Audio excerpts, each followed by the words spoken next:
context of it being the 100-year anniversary of the Tulsa Massacre, a massacre where it's estimated 300 Black residents of the Tulsa area in Oklahoma were killed by a rampaging, law official-backed mob of people who took weapons into Black-occupied areas of the town of Tulsa and shot people and burned properties and looted as a consequence of inflamed and acquisitive positioning, I would imagine. Inflamed because it was instigated by an accusation that a young Black man, 19-year-old Roland, had assaulted a white woman who was an elevator operator. On inquiry, it turned out that, yes, he had fallen into a lift and accidentally grabbed her arm, but at the time there were signs of a lynching. There were 200 white men gathered around the prison where Roland was being detained, and Black people in the town of Tulsa had armed themselves and approached the jail. And there was a claim from some of those Black people that the sheriff had asked them for their support, their armed support. And then there was a confrontation. One white man attempted to take a weapon away from a Black man, and a shot was fired. When the smoke cleared after an exchange of gunfire between the two parties, the white lynch mob and the Black anti-lynch mob, then there were possibly some people of both color who were dead, and that gave the mob enough of an excuse to seek to ethnically cleanse their town at a financial and a racial level, racial level entirely, but in the sense of destroying all of the businesses that Black Americans had built up for themselves in that area. So we can look at some photographs just because it is uncomfortable for some people to engage with. You can tell because it was not talked about. It was a huge incident, 35 quarter blocks destroyed, burnt to the ground, private planes used to bomb Black areas and Black businesses, Black homes, churches, schools, etc. There was a lot of moneyed complicity in the purposeful destruction of Black property and Black business, as well as Black homes, leaving approximately 10,000 people homeless, and state troops being brought in to help keep the peace, and effectuating the arrest and detention of approximately 6,000 Black men in order to restore calm. And there were multiple lawsuits filed by Black people who had lost all of their property and all of their thriving businesses, and no lawsuits were ever settled in the favor of the Black people who had lost property. And American history books push that under the carpet. I've seen multitudes of people say they achieved high-level educational qualifications in American history and never heard of the Tulsa massacre until they watched Watchmen. And even then, it took their own initiative to Google the Tulsa massacre and find out if the Watchmen television show had been creating a fictional occurrence or if it was real. So finding out for people that really did happen in America and that it was one of multiple white instigated massacres of Black Americans after the Civil War has been a challenging development in their education. And of course, in my education too, I'm Australian, and all of this is news to me as well. I'm not ashamed of my ignorance, although because my ignorance of American history was fairly profound until recently, but I'm learning a lot more now. And I think the fact that I'm less burdened by shame than some people helps me to at least want to share my findings and share the evidence with people so that they can push through the discomfort of realizing that their teachers were either not in a position of knowing about this, or participated in the deliberate concealment of this critical event in American history. Now, Chuck Woolery has said Marxists are coming to get you, and that Marxists were expelled from Germany, or Marxists propounding critical race theory were expelled from Germany by Hitler and fled to the US, where they have resided ever since. So Chuck Woolery came out in favor of Hitler's move, but it shows that it is essentially a totalitarian tactic to try and characterize your enemies as Marxists when evidence doesn't support that, because it's part of the amplification of violent rhetoric. And I need a new verb, enemification, because Hitler made Jews into enemies, used the fact that, yes, communism is typically a threat to human life as well as cohesive societies, because it's a promising sounding ideology to some people who aren't students of history and who aren't aware of the fact that it's a system of government that inevitably coalesces into highly centralized and powerful central authorities and mass oppression, persecution, and murder of other people. Mass re-education camps, mass diversion of industry into less functional industries that often then precipitate mass human-created famines. John's here and says hello from Chicago. Hello, John. Kim says, thanks for covering this historic event. You're right. It's important to cover it, Kim. That motivates me, actually, to bring up the photographs that I was just referencing. Tulsa Massacre.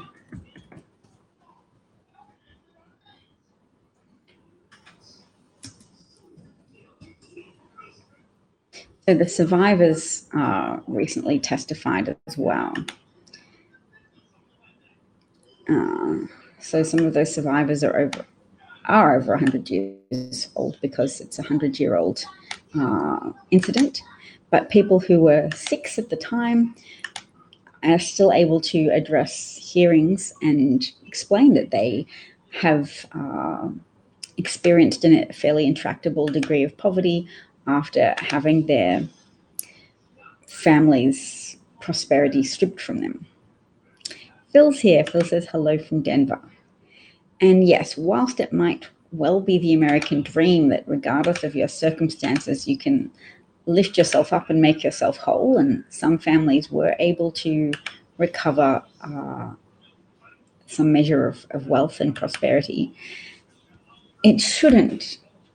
There's limitations to telling people, hey, everything you had was taken from you and your family, you had family members who were killed. You should just be able to puff that off and throw yourself into wealth generation once again. That argument doesn't really fly with people who have a strong sense of human dignity. So here is survivor Viola Fletcher being given flowers during a soil dedication ceremony for victims of the 1921 Tulsa Massacre on May the 31st.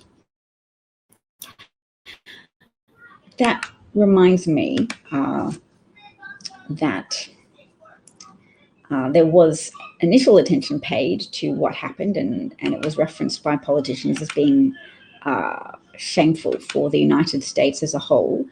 But there was promises of lots of restorative fundraising, and that restorative fundraising apparently didn't connect very well with the targets, the intended targets, or the ostensibly intended targets. So people have complained about that as well and said the city might have benefited, or politicians might have benefited from fundraising efforts, but the survivors, there has been significant gaps in, or just complete aberrations in terms of making these people to any degree whole. And certainly there's been no legal redress, because all of the lawsuits that were attempted following the destruction of their businesses and property, none of those lawsuits were met with any type of success. So Standpipe Hill was the first area of the battleground. In the decades since, Black children in North Tulsa have been told not to play on what's become known to locals as the Valley of the Dry Bones.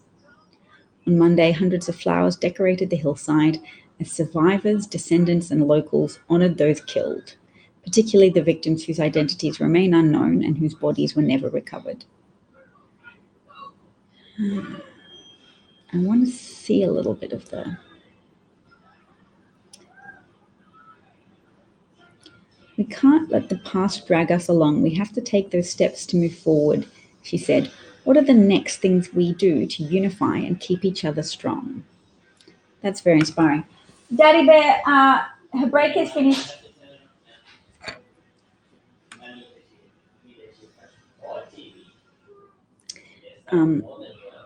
So with the there's only three remaining survivors, all over 100 years old, the immediate need for reparations was obvious to many in attendance on Monday morning.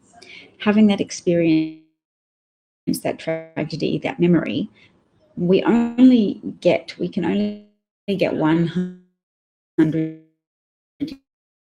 year celebration in a lifetime. First time from Houston with his mother, aunt, uncle, fiance, and 6 children. It was important for us to bring our children and be a part of it and just learn this history, because history repeats itself. The family was dressed in white shirts that read Black Wall Street, Never Forget. The 31st of May, 1921, Tulsa, Oklahoma. To be able to pass on that generational resiliency and have it go from one generation to the next and be part of that, said Shamwell, it's heartwarming and heartbreaking to remember all that took place here 100 years ago. There you go, 100 years. And, the word celebration is a hard word to use, but commemoration is something that I would prefer to use, because they are commemorating something. But look, it is a celebration for them, because they are celebrating that they're still there, that even though there's so much enmity, unacknowledged enmity from white people towards, now you've got library in a few minutes. How many minutes? 6 minutes. So are you going to do a drawing or a reading to prepare for your library class? Yeah. Okay, you can bring me your iPad and I'll press the buttons for you. You can't come on a broadcast. You bring the iPad to me, I'll press the button. I'm not making popcorn, darling. One time you made popcorn in the broadcast. No, I didn't make popcorn in the middle of a broadcast, darling. I might have stopped the broadcast and made popcorn, but I didn't make popcorn in the middle of a broadcast, I don't think.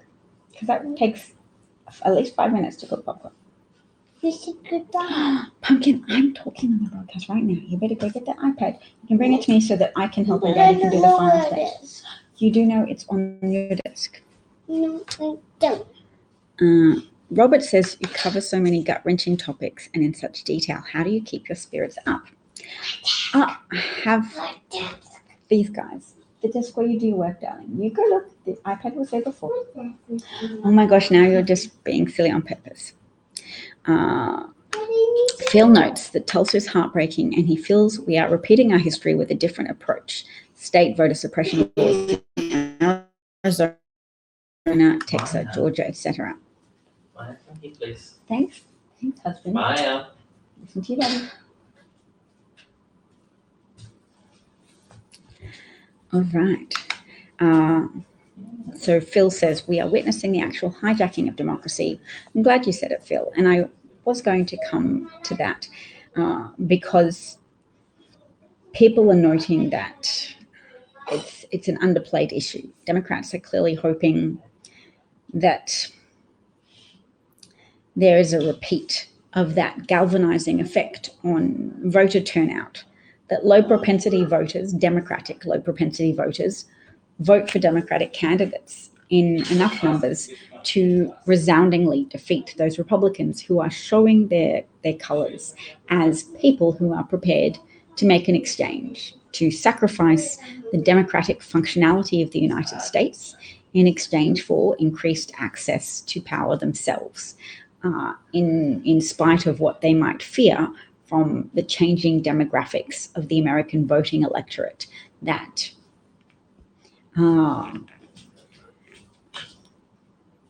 increasing ethnic diversity, increasing racial diversity means fewer people identify as.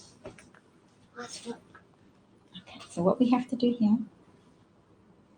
is we go into inbox and click on notifications and class announcements. Then we go to the timetable. What button do we press there? Can you press that button for me? Yeah. And then we click on here again. Can you click that? Oh, try one more time. Oh, and now again. That's it. And then for library, what do we click on? Oh, there we go. So don't press join until you're sitting back at your desk, okay? Okay.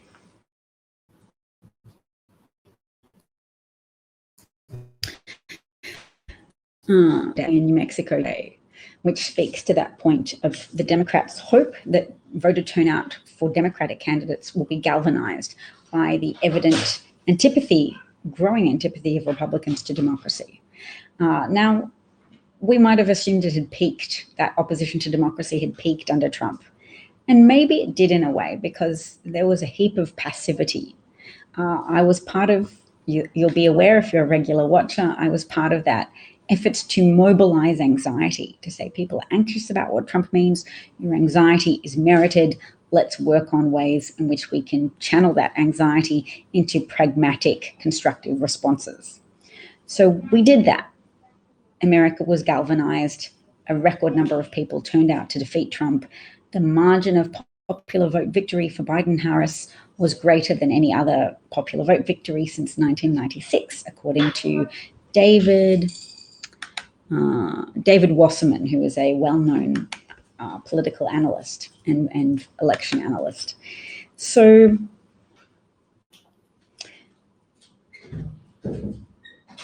I mean, the obstacle in front of democracy at the moment is Senator Joe Manchin of West Virginia.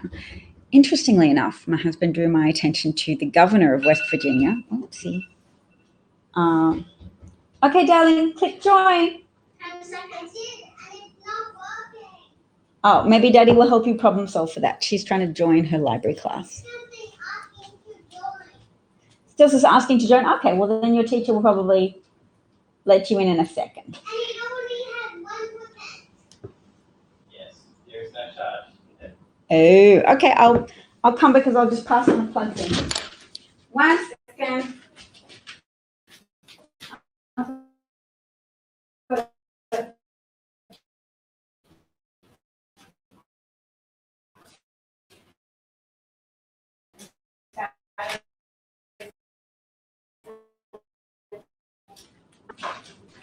If you want some pistachio, I think a drink of water would probably be good. If you want to have a cheese stick or some apple.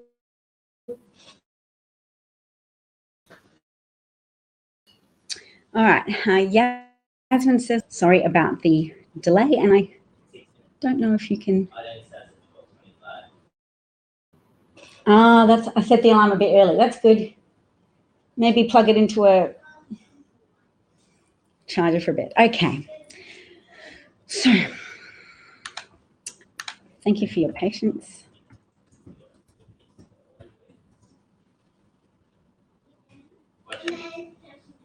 Yep.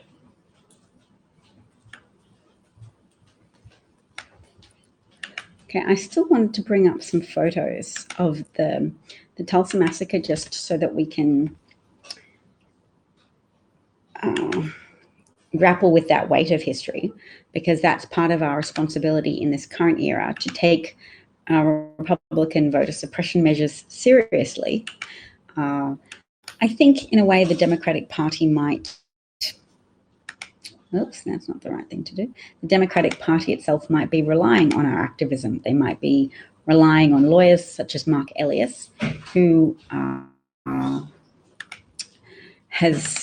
was effectively the mechanism for defeating the Trump gang in 62 cases. Remember before the election when all Trump Rudy Giuliani's contentions that the election had been stolen from him, knowing that the word theft is very galvanizing to people. People will let minor injustices slide for a long time, but when they feel that something's been taken from them that's rightfully theirs, it is a powerful spur to action.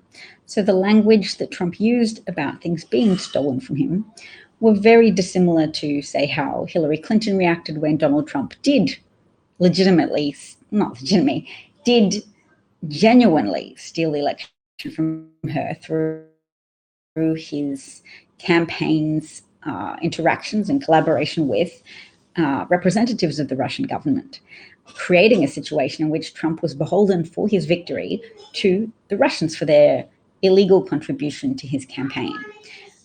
Paul Manafort, Rick Gates gave GOP internal polling data from the battleground states, Wisconsin, Michigan, Pennsylvania, to Konstantin Kilimnik, former KGB agent who was still a current operative for the Kremlin, on August the 2nd of 2016 in the Havana Bar, which is a cigar bar of the Trump Hotel that Jared Kushner owns and within Trump's ownership of that building. Those are not just circumstantial details. They have been verified and reported on by a bipartisan Senate report, as well as being reported on within the Mueller report in a redacted section that was accidentally made public during Paul Manafort's trial. So, yes, it's not highlighted enough in the media, but Trump was an illegitimate president whose campaign illegally colluded and collaborated with people from an adversarial foreign government, creating an unhealthy dynamic of an American president being beholden at an individual level for his power, for his ascension to the high office, to a Russian president whose intentions were to weaken the United States, to cause trouble for the United States, and to see and celebrate bad outcomes for the people of the United States. Marsha is cleverly saying that she never trusted Robert Mueller. I believe, in a big picture sense, that there was some good work done, but there was a degree of hesitancy that I'm going to attribute to white Republican protectiveness of white people and the interests of white politicians who have achieved power through galvanizing tribalistic white identity. That's a good phrase. I'm going to write it down. Galvanizing tribalistic white identity. Damn it, I should be a writer. Galvanizing tribalistic white identity. Yes, so there's a degree of white protection racket that arises, I think, in the hearts and minds, even of people who are ostensibly committed to doing a good job. There's something that then creates an emotional obstacle for them to go as far as they need to go. So Robert Mueller continued to toe the letter of the law. He paid obeisance to a 1974 Office of Legal Counsel memo that said you can't prosecute a sitting president. And he introduced his own framing to that to say, well, it would be unfair to even suggest that Trump committed a crime because he cannot clear his own name. Although Trump, as president, had the world's most prominent pulpit from which to proclaim his innocence. So that rationale by Robert Mueller does really seem to feed into a white protection racket rationale, that the president shouldn't even be uttered that he's evidently guilty of 11 counts of obstruction of justice, which is a process crime that's used typically to conceal participation in other crimes that are typically even more consequential than process crimes. So process crimes are consequential because they obstruct justice. They sabotage appropriate outcomes being meted out to not only punish criminals, but to deter future crime. So Trump was undeterred in his crime wave in the Oval Office, which he ascended to criminally and illegitimately because it was a breach of campaign finance law, a critical campaign finance law built to protect Americans from the corrupting influence of hostile foreign influences, with the intention of turning American politics against itself, perverting American political circumstances so that the interests of the people are not served, and instead a politician has allied himself with forces that are antithetical to American interests.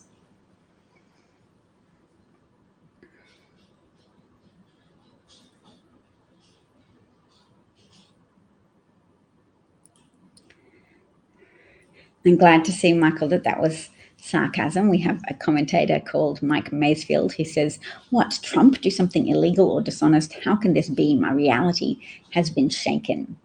In my 3 years of broadcasting, I would sometimes say humor about Trump is something we have to be wary of and indulge with constraints. Indulging with constraints. The constraints being an awareness of we should use humor to keep our spirits up, but humor as an approach overall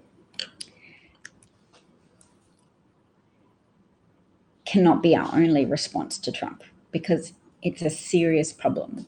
And I think the most successful ad of the Lincoln Project was one called Morning in America. It was wordplay on a positive ad used by Ronald Reagan's team when he defeated Jimmy Carter. Was it Jimmy Carter? I think it was.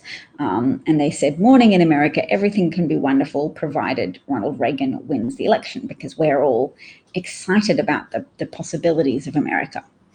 And then the Lincoln Project ad, which was broadly shared, was about how sad and tired and awful things were in America as COVID ravaged American counties and communities, as jobs collapsed, as millions of people lined up for unemployment benefits as a consequence of the paucity of leadership in the federal government.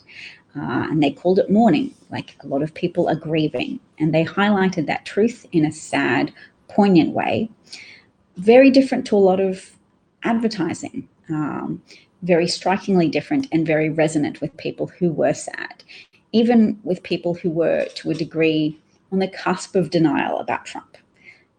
Things are bad, but is it unfair to blame Trump for them?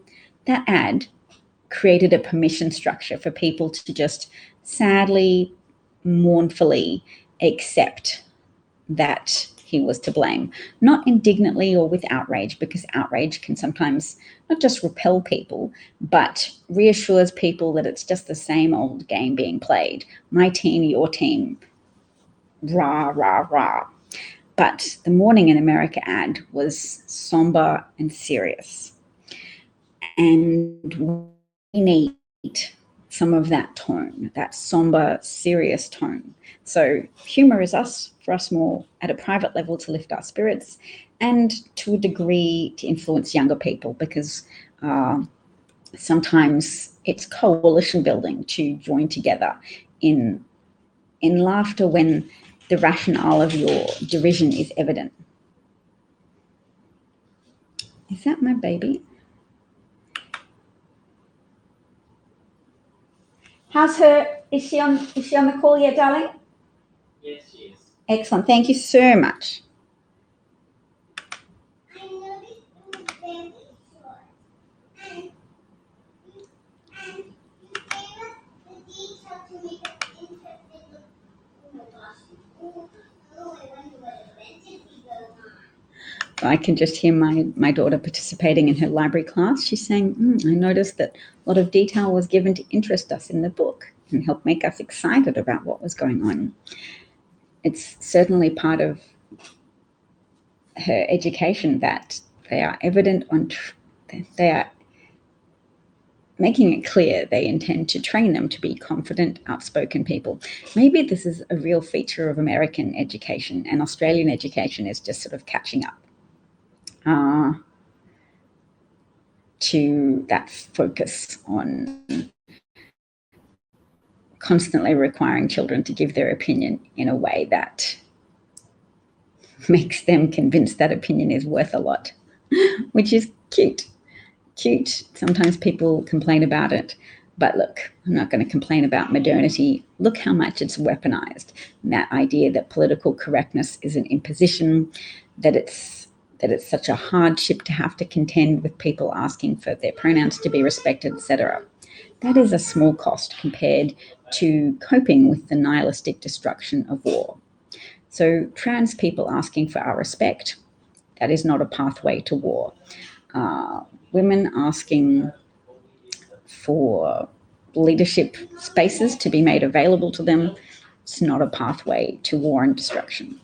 But people purposefully stigmatizing demographic groups, such as all Mexicans, such as undocumented. You never told me I could send that one out better. Oh, okay, yeah, I deserve that. And I was just I did. my cool. That would really suck. Well, what I can do is give you my phone. Thank you for coming to me straight away, because then I can make it better. I can still log into your call on my phone.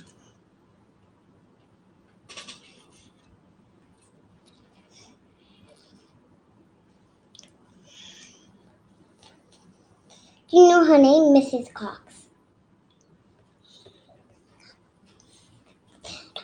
Log in here. Thank you for waiting.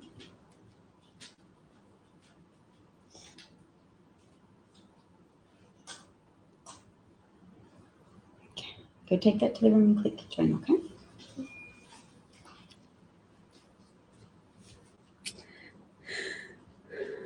All right. Oh, we have a few people listening to us. Sorry for talking about schooling. We've talked about the Tulsa massacre. I wanted to present something, which was a come back, you come, which is someone's quote that brings in everything together, that says, fans blatantly disrespecting 3-star NBA players, Simone Biles being penalized for being too good, and Naomi Osaka withdrawing from a major tennis match after controversy erupts over her protecting her mental health. This is what we mean when we say systemic. So just to draw those 3 events. It didn't work.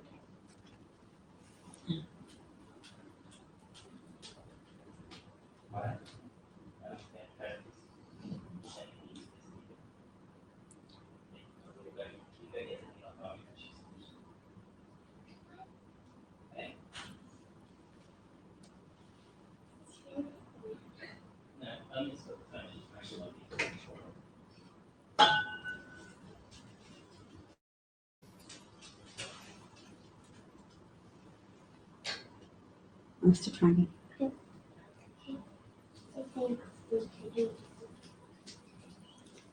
My poor baby. I we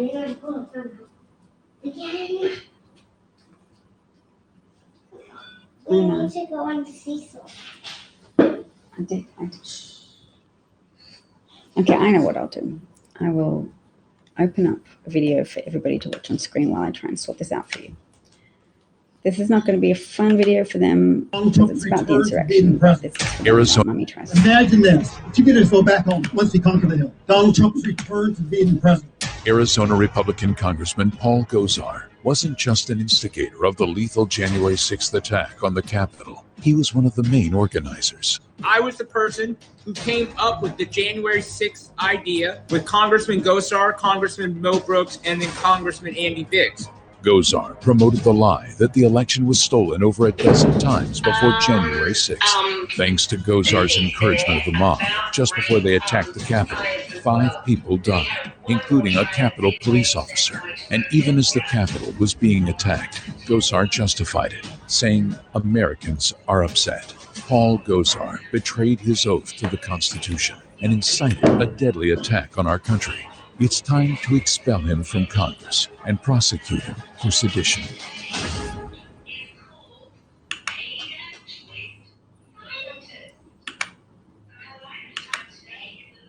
All right. Thank you for that. I have my daughter's back on her call. Hooray. And it might be a little bit noisy in the background.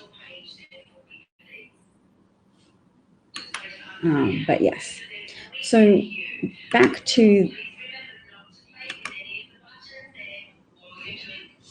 she needs to turn down the volume a little.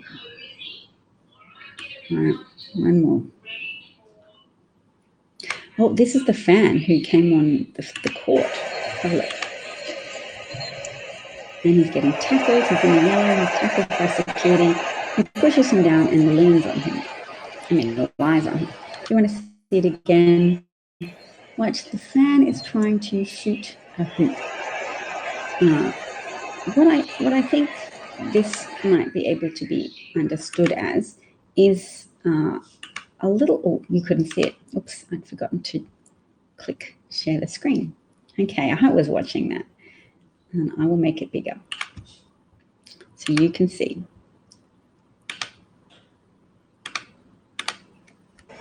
So fan in the yellow, jumping, being tackled, brought to the ground, and then subdued with his hands up, rolling over, getting handcuffed.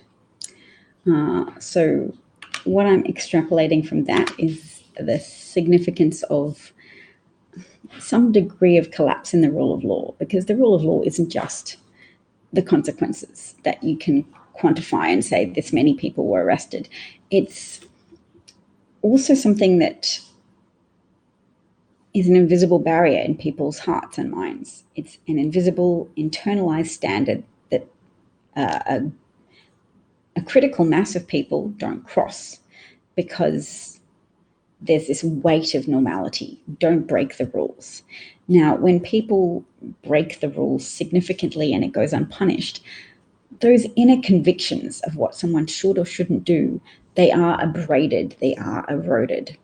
So my argument is that in some arenas, such as those basketball courts, fans are becoming increasingly transgressive and going onto the courts. And look at the transgressions that we have watched unfold recently in real time.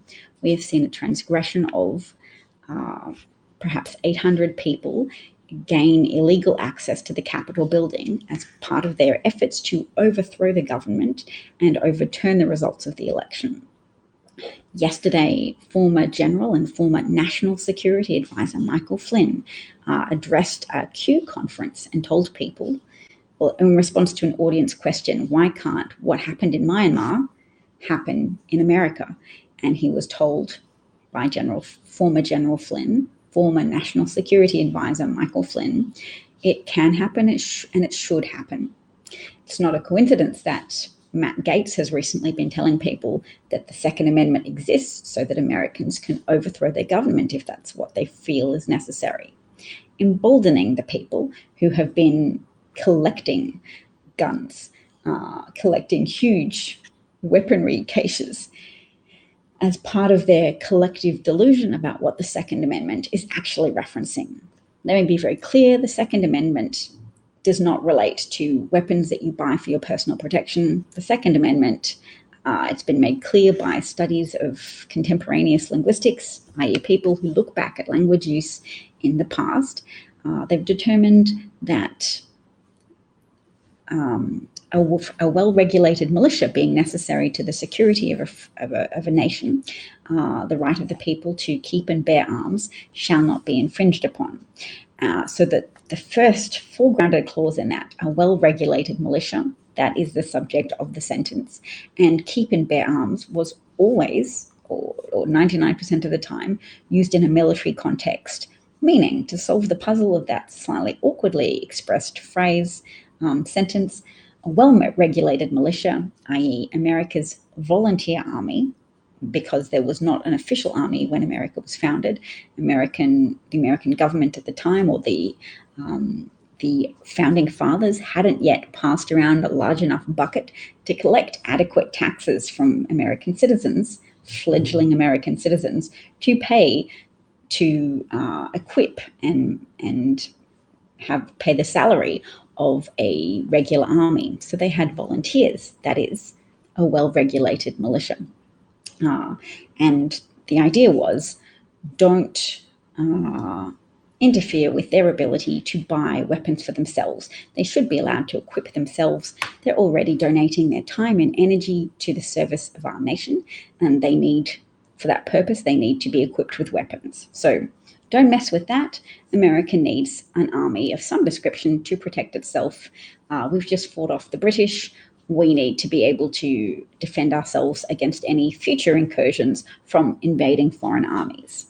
So American enemies and American internal Christo-fascists, maybe Christo-fascists is what I'll call them, white Christian people who are so invested in maintaining white Christian dominance in the United States that they're happy to see America be degraded and American lives be lost in the service of equipping people with guns and telling them that that is the avenue for maintaining a democracy, that you should maintain a democracy by looking skeptically at the whole concept of government in the first place and keeping a lot of weapons so you can shoot your government if you don't like them.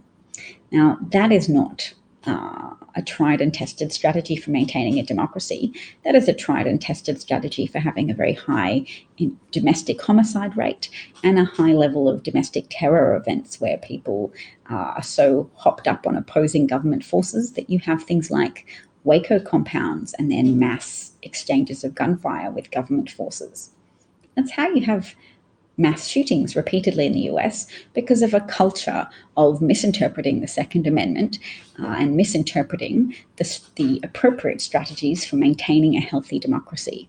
Instead, there has been a sickness allowed, a toxicity allowed to ravage the United States, whereby powerful people have purposely encouraged an internal fraying of American standards and an internal fraying of the psychological health of men who've been told it is their duty to stockpile weapons and challenge government authorities, and that government authorities are always suspicious and that big government is inherently bad.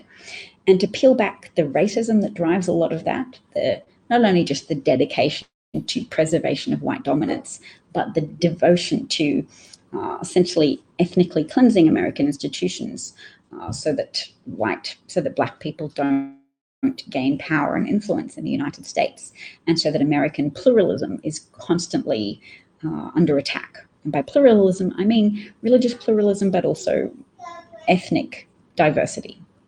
Now, Christo-fascists, Christian wealthy people who have driven that false understanding of the Second Amendment because it benefits them to have a divided America where some people are like, we feel like you own too many guns. And then they get all hopped up on false indignation of, you're trying to take our guns for us? Well, clearly we need more guns to shoot you should you ever come and try to take our guns from us, because the Second Amendment says shall not be infringed upon. That's the only phrase of it we know. That's the only clause we know. We're sticking to it. We'll pry these guns from us, from our cold, dead hands. And in fact, we're going to further fetishize weapons.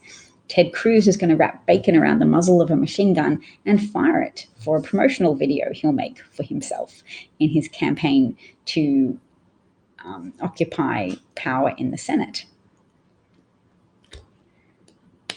Marsha notes that the cheering from the audience over Michael Flynn's statement that there could and should be a military coup in the United States was chilling.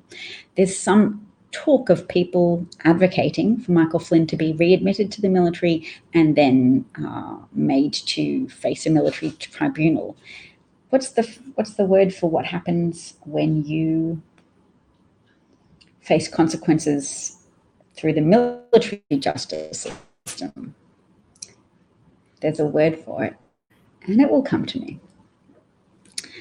All right.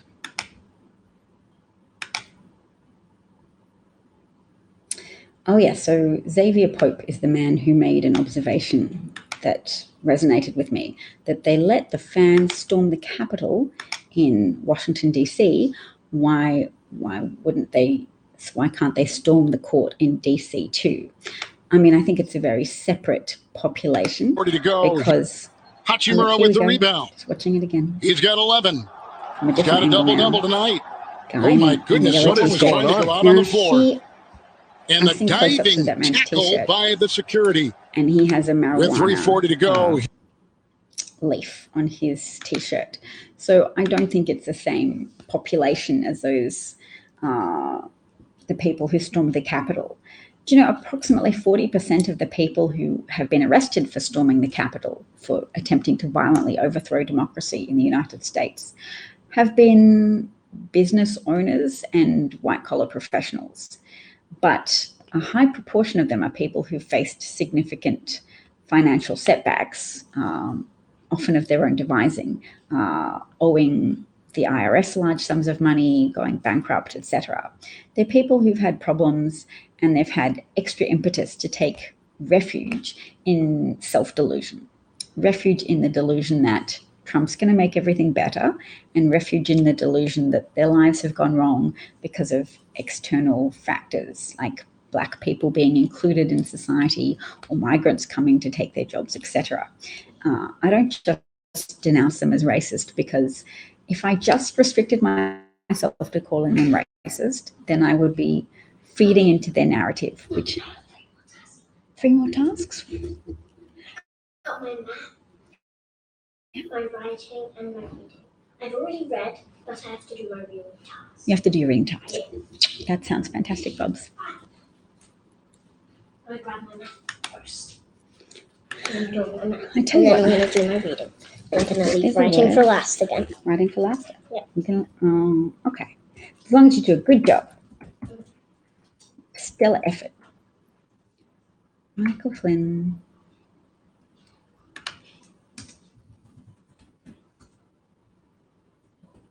Court-martial. Court-martial.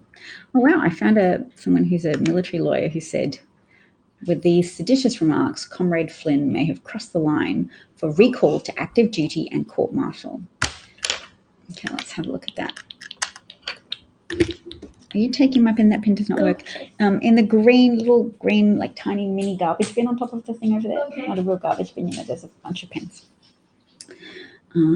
As a JAG, I'm qualified and also happy to prosecute this case. P.S. The US military would never support this "We love America." So I think there's a little bit of wishful thinking at the conclusion of that statement, because it's compulsory to watch Fox News at American military bases. They play it all the time. And Fox News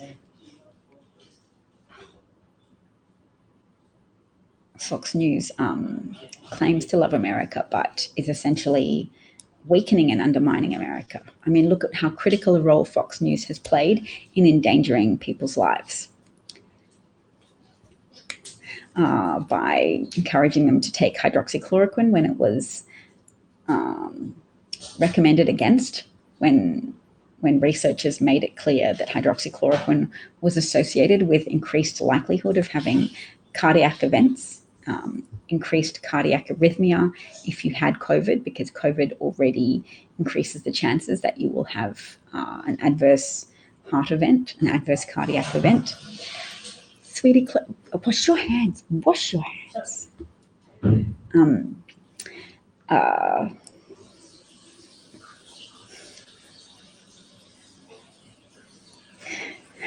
There's some coconut oil in there if your hands are dry. Dry your hands. Dry your hands. I can hear you. Try them. Yeah. And put some oil on if you need. No, I don't. You don't need? Okay. Brett Walker's here from Los Angeles. Hello, Brett. We're just having a little chat about this is not just any person in the military. This is Vindman, one of the twin Vindmans. So not the one who testified and said, my father was anxious about my testimony, that I was concerned about Trump's behavior on the phone call to President Vladimir Zelensky, sorry. But Yevgeny was also, I think, expelled from his position in some way, shape, or form. Maybe he was denied a promotion.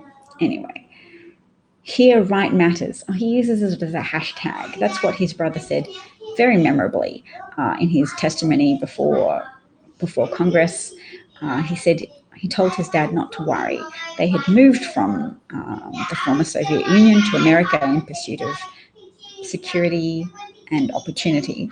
And he said, I won't be persecuted for my testimony today because here right matters. So it matters enough that we haven't seen an outcome such as Vladimir Putin, poisoning his political opponents and arresting them without due cause or process. Which reminds me, how is Navalny going? He was on a hunger strike. He stopped his hunger strike, so presumably he's just still languishing in prison under false charges orchestrated by the dictator of Russia, whose popularity is apparently falling, Vladimir Putin, but it's difficult to extricate yourself and complicated to extricate yourself and your country from an authoritarian dictator who poisons people, has people thrown out of windows. The president of Belarus had a commercial flight disrupted and a journalist forced to be taken off a plane in Belarus when it wasn't going to Belarus. And then they had MG-16s or Belarusian military planes force that commercial flight into making a diversion and stopping so that the Belarusian forces and police could arrest this journalist who quite possibly will be murdered in prison or officially executed if they want to do it above board. So it is important to note that there are a lot of autocracies flourishing. Well, I don't mean the nations are flourishing, but the autocracies themselves still have a powerful throttle on the neck of democracy in those European countries. Belarus is definitely a place where mass public protests have been met with significant levels of brutality and suppression. And we don't want that for the United States. We don't want Republicans to succeed in their slow-rolling second insurrection, not with people like Republican Matt Gaetz urging people. I guess he's kind of in a corner that he faces jail. He wants to overthrow the government and to end the rule of law. He faces a lengthy prison sentence for trafficking minors, i.e. paying a 17-year-old girl for sexual favors, and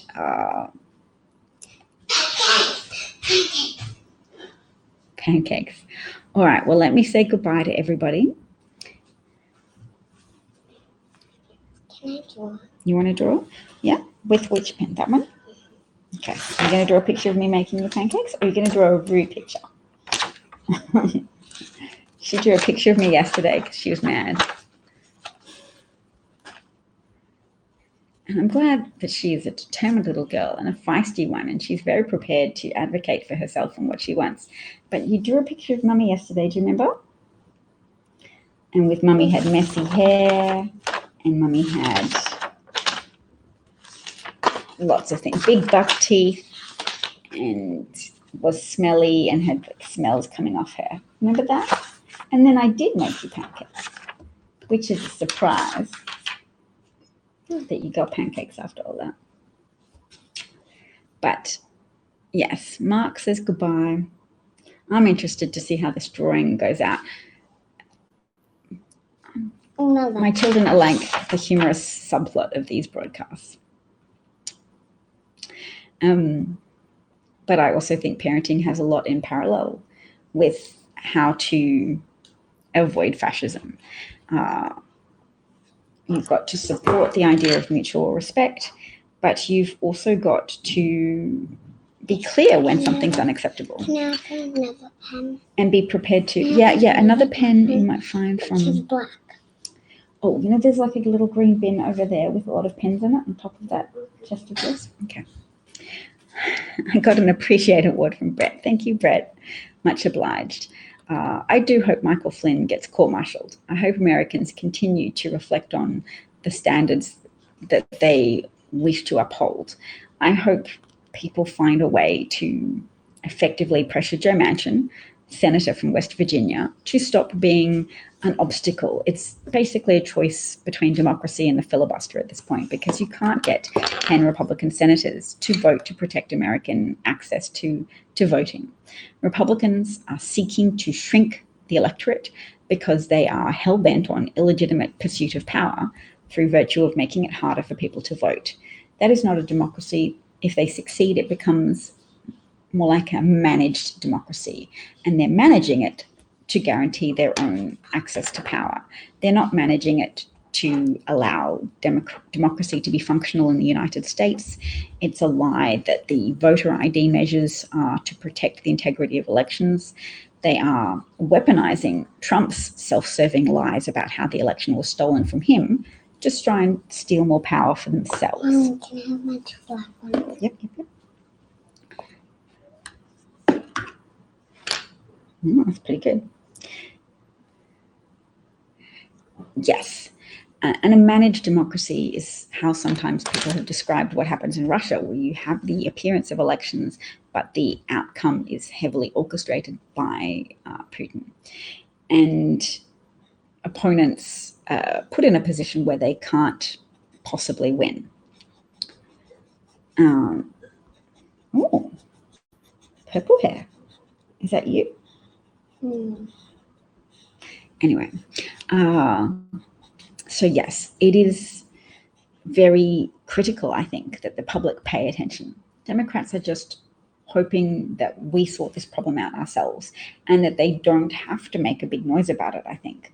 I've heard Ron Brownstein from The Atlantic, who wrote a piece for The Atlantic called actually, was it a piece for the Daily Beast or The Atlantic? I'll have to Google it. But we should read it because he's someone who is trying to draw attention to the peril of that American democracy is in because of Republican moves to constrain access to voting.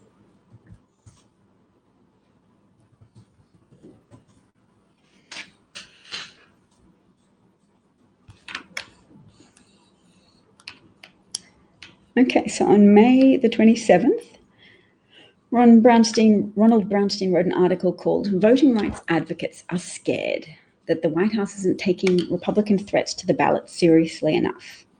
The article title is "Democrats Are Running Out of Time." I gave you. Oh, it's a nice picture. That is good. Gave me short hair. And I forgot your legs. That's your legs. Oh, that is a much more flattering portrait. You get purple hair and your eyes. And a disco ball? Just forget this bit. Okay, can I show that? Yeah. Okay. There's Mummy. I've got a disco ball. Just ignore this bit. That doesn't matter. That's just easy to ignore. You don't have to put your finger over it. So I've got a very slender body. Looks like I've done a lot of good exercise and eating my vegetables. Let's make No that vegetables, candy. candy, eh? And then two little black legs in the middle. So I'm very grateful for that, darling. And I love the black things on your blue dress are the shiny bits. Are they sequins? They're shiny. Shiny bits. Secret. Sequins. I'll show you how to spell sequins. It's not secrets, it's sequins. And one last detail. One last detail? Oh. Marsha says she loves me in disco mode, so she likes your drawing. Thank you. Oh, that's a good response to compliments, darling. Thank you is very exactly what we should say. All right, I'm going to share this article just so you can see it because that's like homework. If you want homework from this broadcast, I recommend this article. John says we are already in a managed democracy, and I would say I hear that the 2020 election was managed securely, just with some efforts to sabotage it from Donald Trump, whose appointee, Louis DeJoy, sought to delay the passage of mail-in votes in order that he could claim early victory and then discourage people from counting other votes. And I would also say the degree to which American democracy is managed is a function of inbuilt compromises to white supremacy from the Constitution, that white wealthy slave owners and landowners were placated by the offer of disproportionate power and influence built into the Constitution through the system of the Electoral College, which, unlike in other democracies, promises to overturn the results of the popular vote in favour of a apportioned state voting system that, even though it's to a degree proportional, still gives a degree of undue influence to people from states with lower populations of voters relative to higher acreages of arable land, where once upon a time high levels of profitability were generated through the inhumane exploitation of enslaved people. And those people who profited from that and whose descendants still live in those states, whose wealth inheriting, slavery rationalizing Confederate supporters still live in those states, are more likely to vote for senators who will filibuster civil rights, who will filibuster legislative efforts to protect the voting rights of African Americans, legislative efforts to protect the ability of African American communities or African American individuals to politically organize and get power, political power that will help ensure them equal protection under the law and equal access to government services and just a measure of fairness. Okay. So you always see. Really? Yes, so John's highlighting various areas in which American democracy is currently flawed, but I will draw a distinction between a flawed democracy and a managed democracy where there is no hope for democratic outcomes. So yes, you're being very forthcoming with your negative characterizations of, what is that, Bubba? She's just finishing a drawing, sweetheart. I think she's nearly finished. I'll wait for her. She'll just be a minute probably. And then she becomes 20 minutes because you said that with her reading. And she spent like 1 hour on the weekend. She just had a library class, Pumpkin. No, I mean on Friday. Or was it yesterday? I don't know. Yeah, you're confused. All right, I'm going to get myself out of the screen for a second so you can see this article. Everybody's got 3 free Atlantic articles a month. So if you haven't used yours up yet, let's read this and then reconvene tomorrow if anybody's awake and see. Yes, anxiety is growing amongst a broad range of civil rights, democracy reform, and liberal groups over whether Democrats are responding with enough urgency to the accelerating Republican efforts to both suppress voting and potentially overturn future Democratic election victories. So yes, whilst America has baked in... You're a princess sitting on the phone with the staff. Oh, I love it.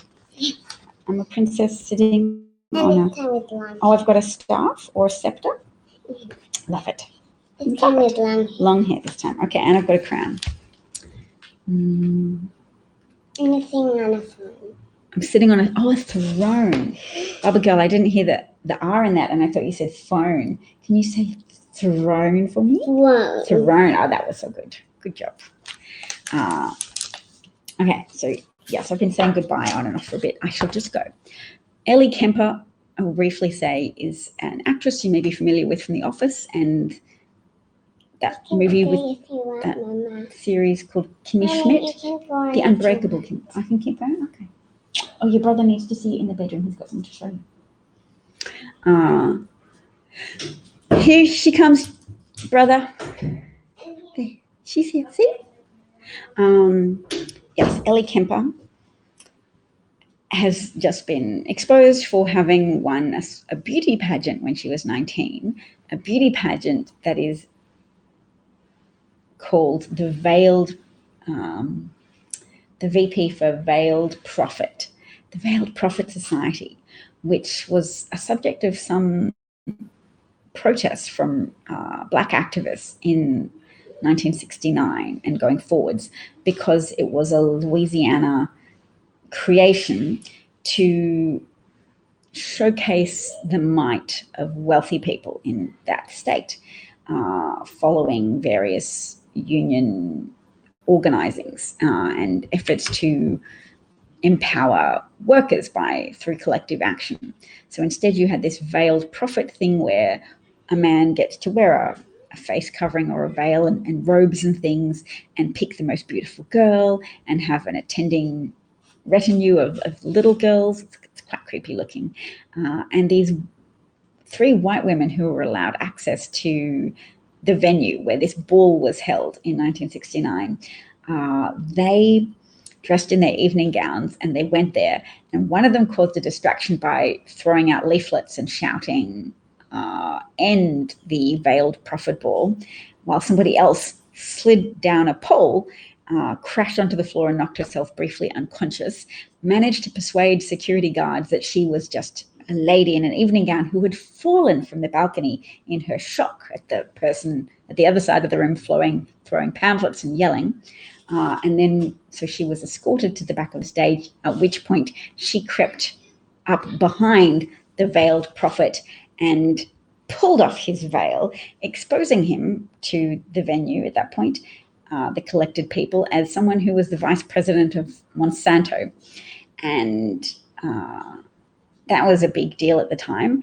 And she was not successfully prosecuted because that society didn't want to go ahead with testifying or go ahead with supporting the prosecution, because that would have meant having to officially confirm the identity of the veiled prophet, which is detracting from the mystique of their elite organization.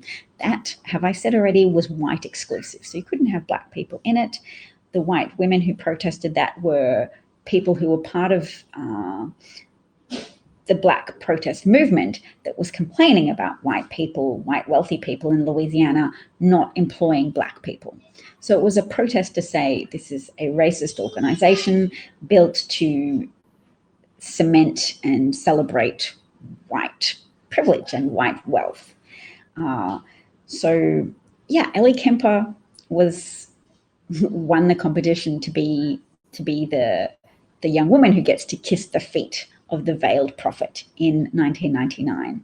Now, after I think the first black people were admitted to that organization in 1979, so they did make some effort to respond.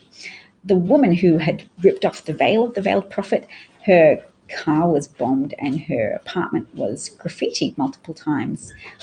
So there was some dangerous pushback against the black activists and white allies of the black activists.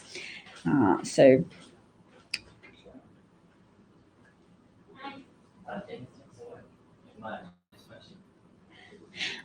yes, that's why I put Ellie Kemper in, because she's trending, because people are saying she's a KKK princess. It's not the KKK. It's not affiliated with the KKK, but it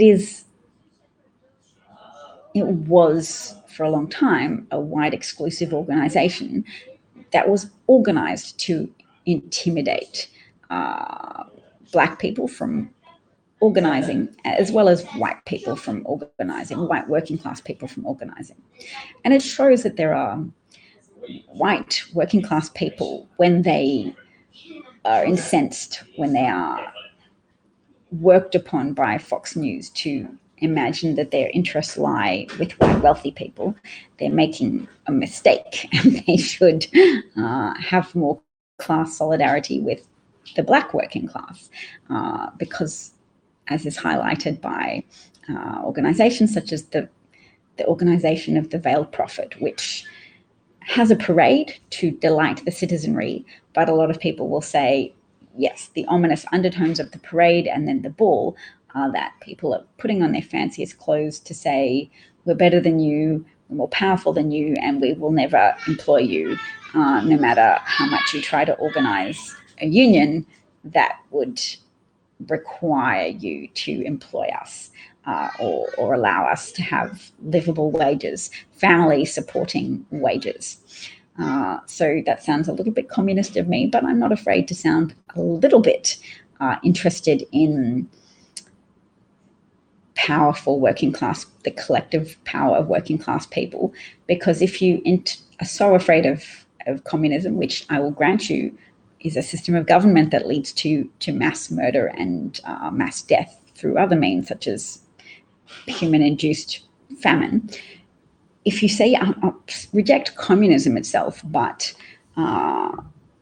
unions and people organizing to be a productive pro-social counterpart to the inherent force and power of wealth, collected wealth and privilege, then, that's just trying to balance society out and have functional, well-regulated capitalism instead of the evils of exploitative vulture capitalism, exploitative, under-regulated vulture capitalism, where people create a healthcare system where Americans pay more than any other individuals in the developed world for less quality outcomes, and people have to jump constant hoops through their insurance systems, etc. That is a product of vulture capitalism becoming so entrenched in American politics that, Republicans can trade on the thumb on the scale of the Constitution and the various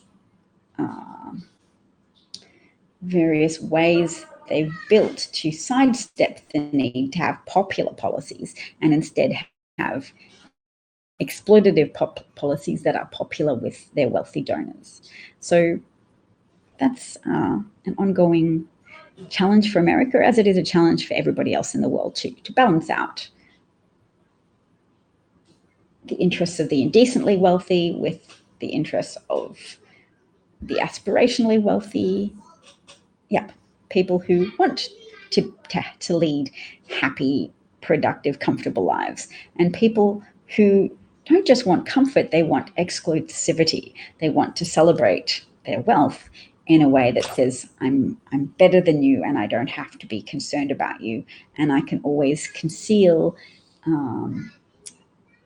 any negativity about how I might have acquired my wealth in the first place, provided I control the media and provided I control democracy through the purchase of extra airtime, the purchase of media platforms, and consequently the purchase of the loyalty of gullible people who will buy into a narrative that it's white versus black people, etc.